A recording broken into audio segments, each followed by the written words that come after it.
Yo les amis, bon je vous tiens au courant. Alors, figurez-vous que j'ai ramassé une sacrée tempête là et de l'eau. Alors là, l'eau, laisse tomber. Inondation. Inondation partout, hein. Aussi bien des vitres, du lanterneau, la totale. J'ai même dû sortir une bassine, tellement que voilà, bon bref. Alors, nous allons installer ça, parce que justement, concernant les améliorations à faire sur le camping-car, je suis pas satisfait de mon montage que j'ai effectué cet été, il y a 6 mois, par rapport à la cuve d'eau. Le vase communicant ne va absolument pas, c'est-à-dire qu'il n'y a pas assez de pression. Il suffit de remplir ici avec le tuyau, et le souci c'est que le temps que ça se déverse dans l'autre cuve qui est derrière, qui est ici, qui est assez loin quand même, et bien c'est-à-dire que j'ai fait le plein déjà entièrement de ma cuve, et l'autre cuve elle est remplie à un quart. Après il y a un autre souci, il suffit de ne pas fermer cette cuve d'eau, vu que mon camping-car, lui les Ford Transit, ils ont tendance à être un petit peu inclinés vers le cul, enfin vers l'avant. Donc du coup, l'eau a tendance, si elle est remplie là, si j'ai 110 litres ici remplis, il suffit que je prenne une descente ou quelque chose comme ça, tout se déborde par là. Malgré que j'ai installé les vannes et tout ça. Donc les vannes, il ne faut pas oublier de les fermer. Donc le principe de ce que je fais, c'est que je remplis par là, j'ouvre la fenêtre, je remplis ma deuxième cuve, je ferme.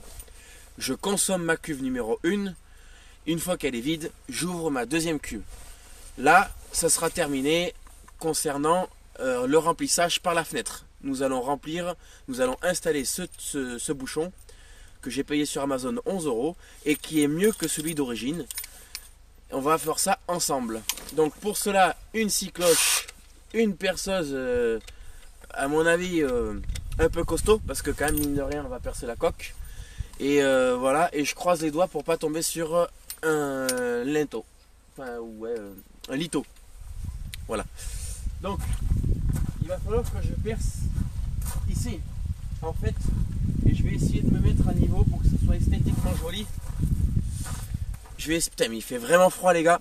Je vais essayer de me mettre à niveau pour que ça soit effectivement plus joli. Parce que je voudrais pas que mon truc soit, par exemple, vous voyez mon bouchon ici et l'autre trop haut, trop bas. Il vaut mieux que ça soit voilà, esthétiquement plus joli. Allez, je vous reprends. Alors pour exécuter cette tâche, vous allez devoir savoir un peu où on va atterrir. D'accord? Il faut pas qu'il y ait de câbles. Si possible, il faut surtout pas qu'on tombe sur un renfort. Alors, nous voilà dans la soute. Donc ça, c'était mon branchement que j'ai fait et mon isolation que j'ai fait. Et là, vous voyez ici, il y a mon bouchon qui attend d'être percé. Donc bien sûr, je le percerai qu'une fois travail exécuté. Ici, nous voilà derrière. Donc sur le camping-car, c'est ma cloison. J'ai que cet espace en fait, en haut, là vous voyez. J'ai que ça pour pouvoir travailler. En fait, mon bouchon, j'aimerais qu'il sorte ici et que le tuyau parcourt comme ça et arrive ici. Voilà. Pour essayer de garder ce volume et mais que ça me gêne pas non plus aussi au niveau de mes jolies petites cannes à pêche. Voilà. Donc, pour faire simple, il faut percer et à mon avis, enfin c'est certain, il y a un renfort ici, ça c'est sûr. Et je pense qu'ici, nous allons tomber dans une zone où il y a simplement le styrodure. Alors, le diamètre c'est du 100, ok ? Le diamètre c'est du 100 pour percer à la scie cloche et le diamètre du tuyau c'est du 40. Voilà. Donc nous allons faire le repérage au mètre avec un marqueur pour pas se tromper. Alors maintenant que j'ai effectué mon marquage, donc ici c'est le diamètre correspondant au bouchon de là-bas. Sauf que le bouchon de là-bas est plus grand que le diamètre de mon bouchon à moi. Donc c'est pas très grave. Il suffira de enlever la différence qui doit avoisiner aux alentours de 1 cm. Donc grosso modo, ça me fait ça à peu près là et ça. 0,5. Alors, donc là, nous avons le diamètre où va se placer, c'est-à-dire la hauteur. Donc j'ai relevé ici 18,5 et ici j'ai relevé 28, c'est ce qui correspond à la même le même écartement, c'est pour que ça soit en fait parallèle et que esthétiquement ça soit acceptable visuellement. Ici c'est ma cloison, d'accord, de douche, donc je peux pas percer où je veux. Je peux percer que dans cette zone en sachant que j'ai le litho qui doit être à peu près par là, à peu près ici, parce que le litho il doit faire cette épaisseur là. Donc il me reste que cette zone là pour percer. Donc c'est ce que nous allons effectuer de suite.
Bon, je vous explique ce qui s'est passé. En fait, j'ai la scie cloche qui s'est cassée elle s'est fissurée en fait.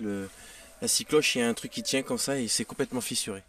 Donc du coup, je pouvais plus travailler avec la scie cloche. Et donc du coup, j'ai fait au fourré. Fourré et avec une lime.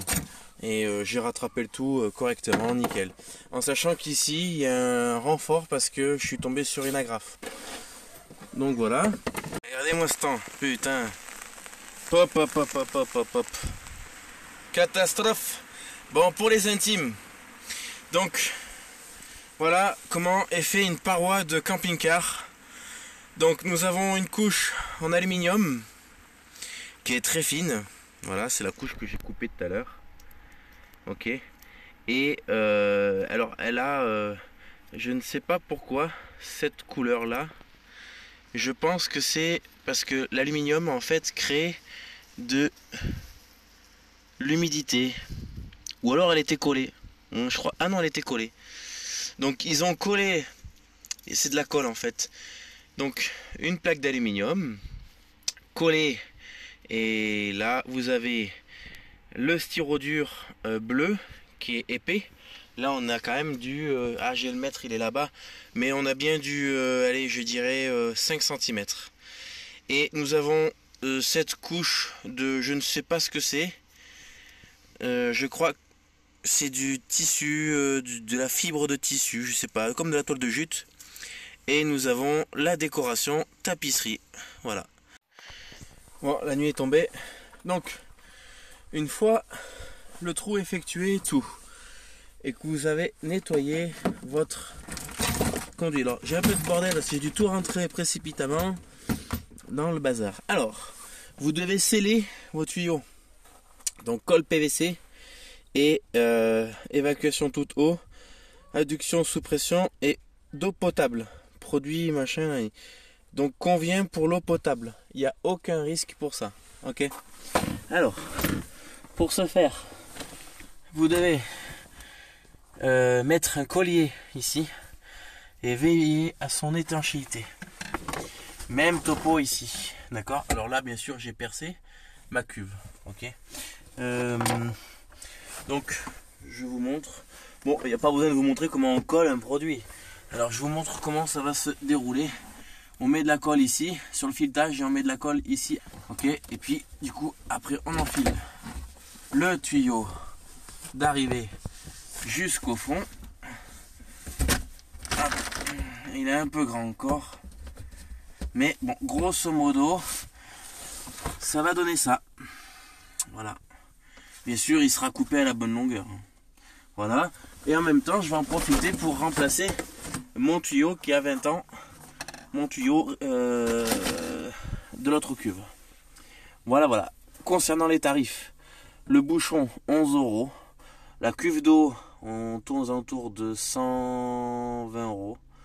Et puis le tuyau d'eau, c'est un tuyau de piscine, ça vaut 6 € 2 mètres. Voilà.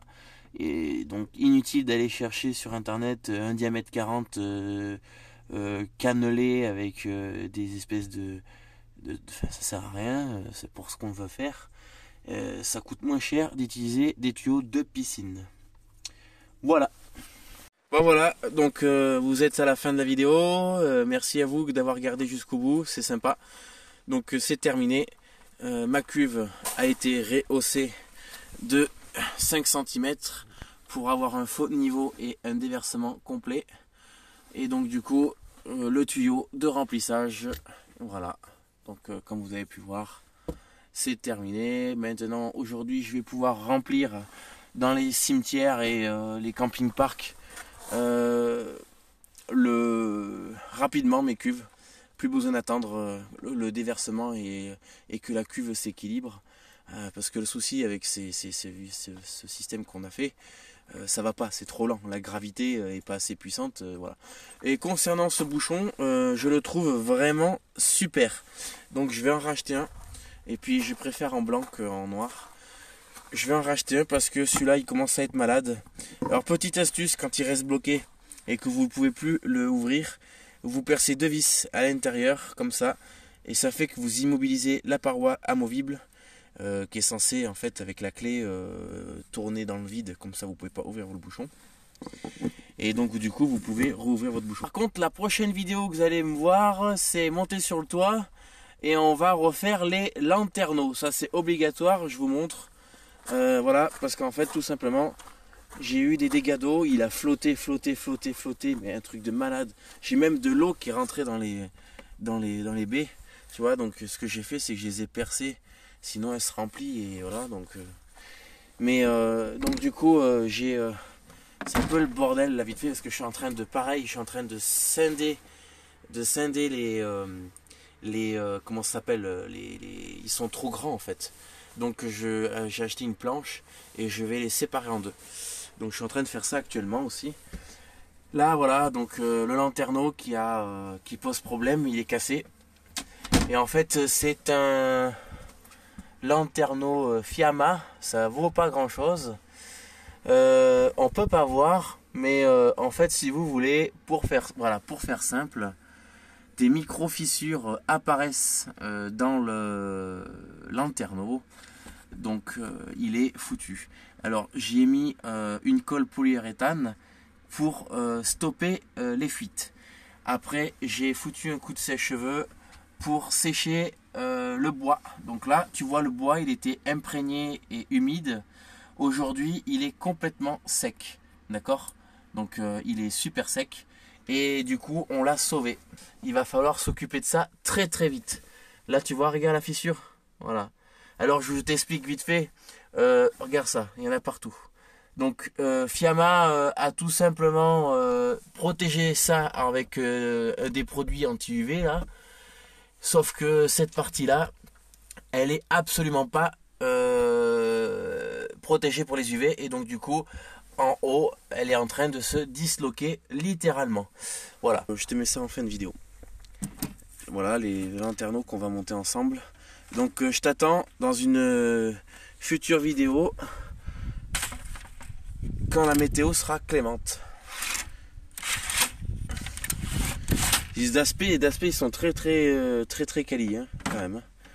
Très quali, ça a l'air pas mal. J'ai un petit peu peur dans le temps si ça jaunit, on verra. Les baies ne jaunissent pas, donc peut-être que ça sera pas le cas pour ça. Je vous souhaite une bonne journée ou une bonne soirée. Et puis voilà, à la prochaine pour voir le montage de tout ça. Si Dame Nature est d'accord de arrêter de faire la pluie, du soleil, de la pluie, du soleil. Parce que là, c'est pas possible c'est totalement impossible de faire ça.